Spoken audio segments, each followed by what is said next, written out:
Imagina a un multimillonario que puede comprar prácticamente cualquier cosa. Un hombre que ya tuvo a su disposición invitaciones para invertir en las más increíbles innovaciones, convivir con las mentes más brillantes del Valle del Silicio y firmar cheques dignos de películas de ciencia ficción. Y aún así, con el mundo entero diciendo «esto va a explotar», él simplemente mueve la cabeza, sonríe de lado y dice «no entiendo de eso, así que no voy a comprar». Esa frase es real y vino de Warren Buffett poco antes de rechazar una invitación para invertir en la oferta pública inicial de una de las empresas más icónicas de la historia de la tecnología moderna. La historia que casi nadie cuenta es sobre el día en que tuvo acceso anticipado a las acciones de Amazon. Jeff Bezos, aún al inicio de su ascenso meteórico, ya contaba con el respeto del mercado. Buffett, al contrario de lo que muchos esperaban, agradeció y pasó sin miedo de parecer anticuado, sin miedo de perder el tren de la historia. No compró, no por arrogancia, sino por convicción. Buffett nunca compró empresas que no entiende profundamente. Esa es una de esas reglas invisibles que guían su vida más que cualquier fórmula matemática. En un mundo donde todos corren tras la próxima novedad, él permanece fiel a lo que llama su círculo de competencia. Y aquí no estamos hablando solo de acciones, sino de un principio de vida. Aquello que evita comprar dice más sobre su mentalidad que cualquier adquisición multimillonaria.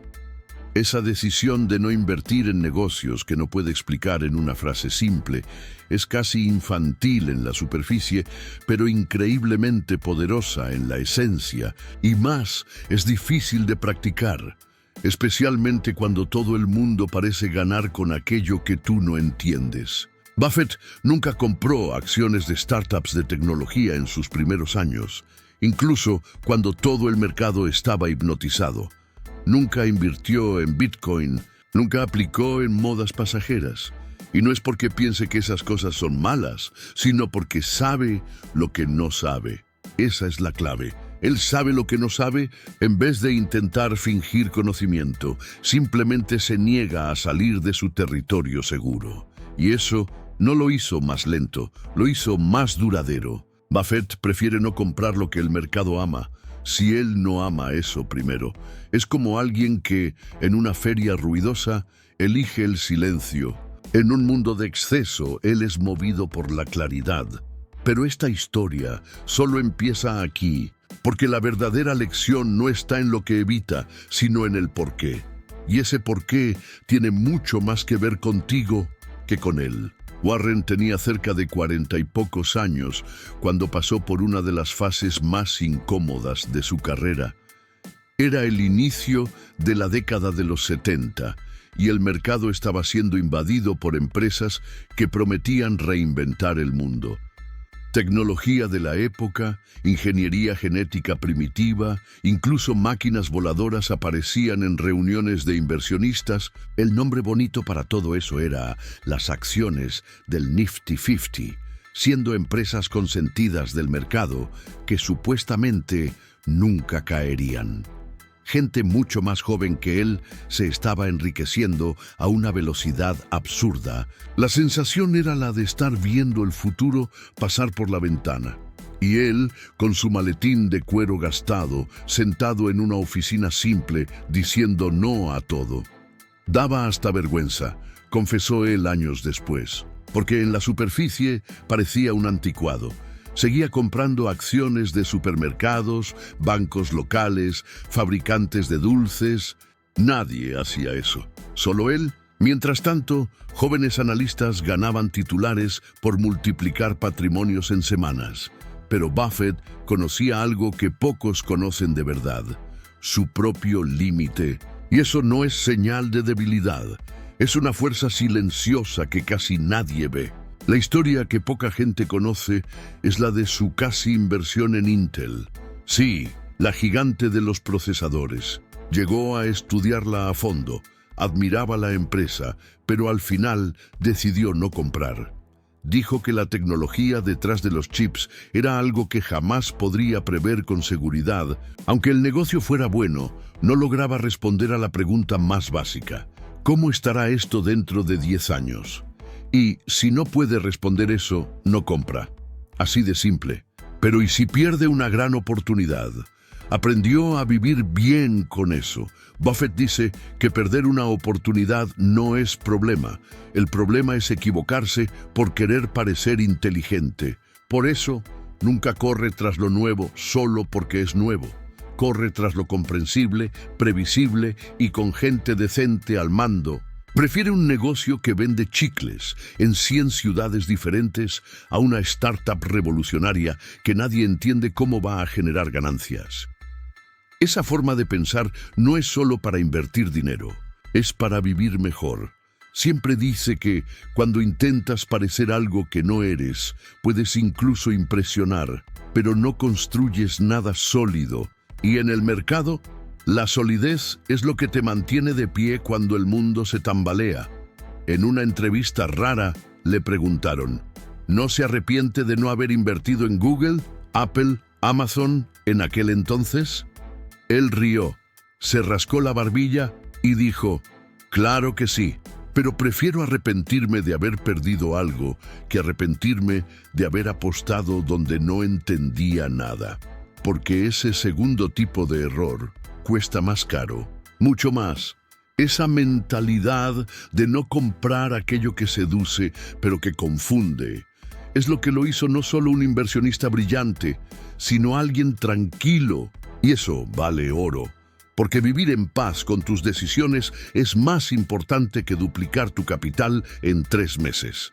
Pero tal vez lo más interesante de todo esto sea imaginar cómo aplicaría él esa lógica hoy.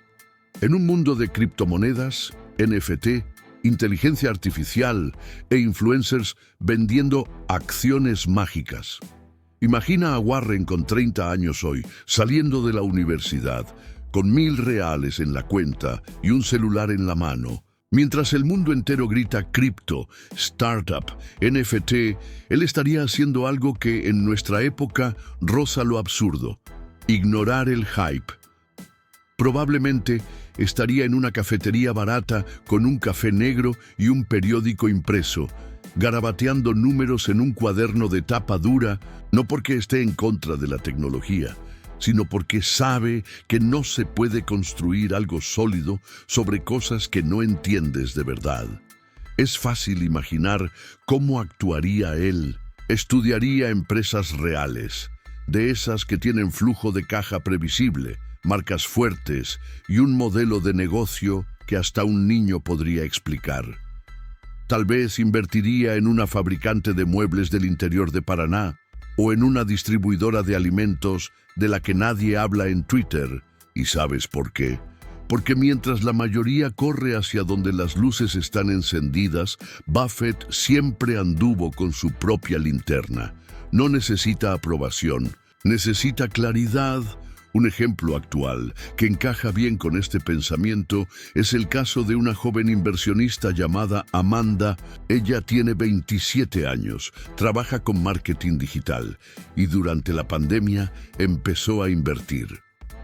Al principio fue directo a la ola del momento: criptomonedas. Compró Dogecoin después de ver un meme de Elon Musk. Subió rápido, cayó aún más rápido. Perdió buena parte de lo que había ahorrado y lo peor, perdió la confianza, no en el mercado sino en ella misma. Se sintió tonta, impulsiva, y entonces hizo lo que haría Buffett. Paró todo, apagó las aplicaciones de inversión, salió de los grupos y pasó 6 meses estudiando. 6 meses, sin comprar nada, solo observando. Y en ese tiempo descubrió empresas simples, como una fabricante de pinturas del sur y una empresa de logística que entrega piezas agrícolas. Ninguna promesa de multiplicación instantánea, pero entendía lo que hacían, cómo ganaban dinero y por qué seguirían siendo relevantes en los próximos años. Compró acciones de ellas con calma y 2 años después no solo recuperó lo que había perdido, sino que hoy duerme tranquila, sin mirar su portafolio todos los días. Eso es el espíritu de Buffett en alguien común. Y es ese espíritu el que él siempre predicó: no comprar lo que no tiene sentido solo porque parece increíble. Pero hay más. Buffett también se ha equivocado. Y algunos de esos errores nacieron exactamente de momentos en los que salió, aunque fuera por poco, de su círculo de competencia. Un caso emblemático fue la inversión en la empresa de aviación US Air en los años 80. Él mismo dijo después que si hubiera seguido su instinto de siempre, el de no invertir en modelos de negocio que no comprende totalmente, habría evitado ese dolor de cabeza. Compró creyendo que la empresa pasaría por una recuperación económica, pero el sector aéreo es conocido por márgenes estrechos, altísima competencia y una dependencia brutal de factores externos, como el precio del petróleo y la regulación. ¿Resultado? La inversión casi se volvió polvo. Más tarde, admitió que ese fue un raro momento de optimismo excesivo. No porque creyera profundamente en la aviación, sino porque pensó que la empresa podría escapar de las trampas típicas del sector. Fue un error y aprendió, tanto que pasó décadas evitando cualquier compañía aérea, hasta cometer un error similar de nuevo en 2016, al comprar participación en 4 de ellas. ¿Qué ocurrió? En 2020, con la pandemia, vendió todo. Perdió miles de millones y nuevamente repitió: fui contra mi propia regla. Esos tropiezos muestran que incluso los más grandes, cuando ceden a la tentación de parecer modernos o conectados, pagan el precio. Pero lo que diferencia a Buffett es que él lo admite, aprende y vuelve a su camino original con aún más convicción. Porque al final de cuentas, la pregunta que él se hace antes de cualquier compra no es: ¿esto se va a valorizar? La pregunta es: ¿realmente entiendo este negocio? Si la respuesta es no, no compra, aunque todos a su alrededor estén diciendo que es la oportunidad de la década. Y tal vez esa sea la mayor lección que alguien puede llevar a su vida financiera y personal. No todo lo que brilla es para ti. Y está bien. Buffett tiene una frase que pocos conocen, pero que resume con precisión esa forma de pensar. Es mucho mejor comprar una empresa maravillosa a un precio justo que una empresa mediocre a un precio maravilloso. Solo que antes de eso, necesita reconocer si realmente es maravillosa. Y para eso, necesita entenderla profundamente. Esa es la base de todo. Ahora respira hondo y piensa en lo contrario de eso. ¿Cuántas veces en la vida compramos algo solo porque parece barato o porque todos están comprando? A veces es una acción, a veces un curso, un coche, hasta una relación. Sucede con más frecuencia de lo que nos gustaría admitir, y cuando baja el polvo, nos damos cuenta de que estábamos cegados por la euforia. Buffett no es inmune a eso, pero es lo suficientemente disciplinado como para evitarlo. Él entiende que la mayor inversión que alguien puede hacer es en cómo piensa, y por eso su mayor activo nunca estuvo en su portafolio, está en su cabeza. La imagen que queda es la de un señor de cabello ralo, gafas gruesas y un vaso de Coca-Cola en la mano, sentado a la mesa mientras el mundo se derrumba allá afuera. No parece preocupado. Está leyendo el balance de una empresa que fabrica baterías, reflexionando sobre cómo puede desempeñarse en las próximas 2 décadas. Porque él no compra acciones, compra negocios. Y no compra negocios que no pueda explicar a su bisnieta en una tarde de domingo. Eso es lo que lo hace diferente. No es la genialidad, es la consistencia. Y esa consistencia nace de lo que evita más que de lo que persigue. Entonces, cuando te enfrentes a ese consejo caliente, esa inversión que no puede fallar, hazte la pregunta que se hace Buffett. ¿Realmente entiendo esto? Si todo sale mal, ¿sabré por qué? Si la respuesta es no, tal vez la mejor decisión sea simplemente no comprar. Aunque parezca que todo el mundo está comprando, Al final, la paz mental de saber lo que estás haciendo vale más que cualquier ganancia relámpago, porque no existe libertad financiera sin libertad emocional. Y tal vez esa sea la verdadera herencia de Warren. Él no nos enseñó solo a invertir mejor, nos enseñó a vivir con más claridad, con más calma, con más verdad. Si esto te ayudó a ver el mundo financiero de otra forma, deja tu like y suscríbete al canal. Aquí, cada video es un paso en tu jornada hacia la libertad.